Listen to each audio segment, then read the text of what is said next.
Informasi lain, saudara, jenazah anggota Brimob korban penembakan KKB di Papua, Bribtu Rudi Agung, tiba di rumah duka Kota Mobagu Selatan, Sulawesi Utara malam tadi.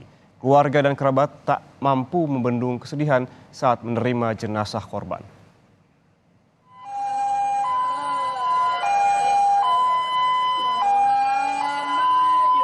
Jenazah disemayamkan di rumah duka istri almarhum dan akan dimakamkan pada hari ini di Taman Makam Pahlawan, Kelurahan Mongkona.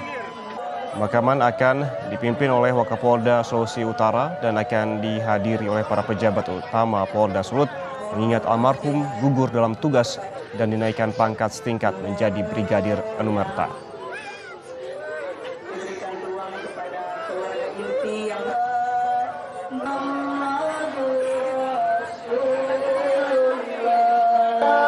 Kita akan melaksanakan upacara persemayaman dengan Inspektur Upacara Bapak Kapolres Kota Mobagu.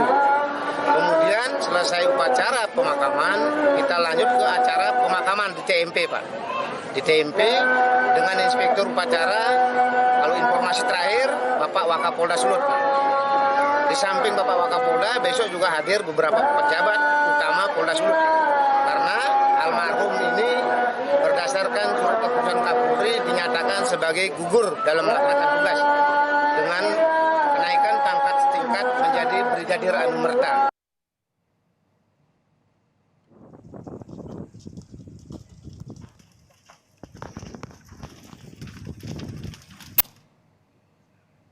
Sebelumnya terjadi kontak tembak antara anggota Satgas Damai Kartens dan kelompok kriminal bersenjata pada Senin sore.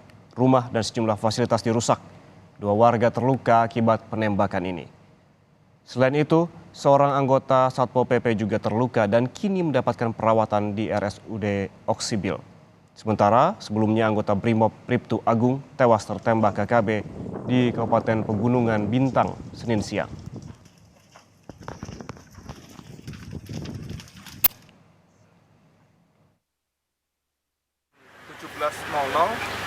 Ini juga terjadi penembakan yang dilakukan oleh KKB mengakibatkan 2 orang dari masyarakat atas nama Regina Bidana usia 50 tahun dan Jonas Kalak Mabin usia 35 tahun mengalami luka tembak di kaki.